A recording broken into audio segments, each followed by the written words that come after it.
गान्दुला राजानि ओरै बाहां बे सात गाथोननि सात जातिनि माने हाबा लागोन मागोन दै बारलांगोन लायनाय मेथाइ गैया होमबा एखे जाबाय बे जादोंना जायाखै बे एखे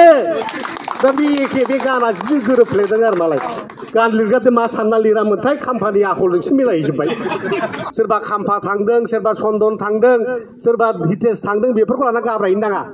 दा बे गावबागाव बेक्तिगत सार्थनि थाखाय थांनाय दा खाम्फाथ' मा दा हनै बबेबा मिटिङाव दाख्लै एबसुनि मिटिङाव थांबाय गाहायावसो जिरायनांबाय दाख्लै माबायाव मिटिङाव थांबाय उनावसो जिरायहोजालायबाय जायगायानो गैला दतमानि एबसुनि कनफारेन्सआव बे लासिंसिं नंगौना नङा बिपिएफआव थांबा बेनो हाग्रामा सारनि खाथियाव जिरायनो मोनो लेक्सारा होनो मोनो दा हरै थांनानै गैला ओजों मोसामोन हरै दाउसा जाहैबाय नङा होमबा ओरै दाउसा जाहैबाय हाग्रामा सारजों मा नांलायखो मा गाज्रि मोनलायखो दायाथ' जेबो गैया खौसे खालामनायनि नामाव रायलायनायनिसोमोन एबसुखौ लाबो रायलायहो आं दिनैबो रायलायनो राजि हाग्रामा सारा दा बुंगासिनो दङ दासिमबो मानो दिपेन बर'आ रायलायफिननो हादिया मानो प्रमद बर'खौ हाग्रामा सारजों मानो फज'नो हादिया दा फैलारा सोरनि एबसुनि फैलार नङा होमबा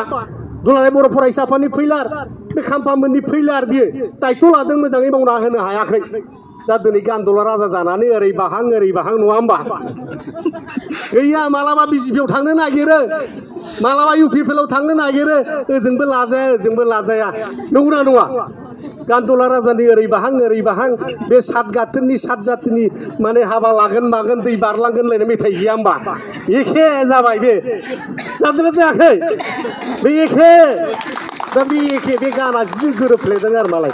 गान लिरग्रादो मा सानना लिरामोनथाय खाम्फानि आखलजोंसो मिलायजोब्बाय धन्यबाद होयो बे गान लिरग्राखौ बा मा सानना लिरामोनथाय खिन्थु बिनि दा चरित्रआ नङा होमबा गान्दुला राजानि ओरै बाहाङानो जाखारबाय आरो मालाय दा ओंखायनो जोङो रायजो राजाफोर जोंनि आइमावफोर एखेबारे गोनो गोथो जानो नाङा बे जोंना अरुणादय होनबाथाय फाग्लि जालाजोबो फिसाइजों नांलायलायनानै थांगोन मिथिङाव नङा होमबा नोंहा ओरै थागोन नङा होमबा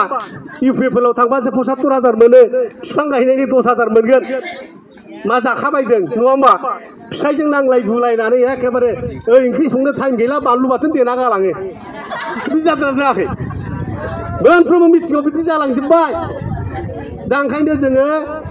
रायजो राजाफ्रा बे 75,000 लब जानानै थांनो नाङा होनोथ' हाखायाखिसै दा ओंखायनो जोङो बेबादि बे 500 थाखानि लबाव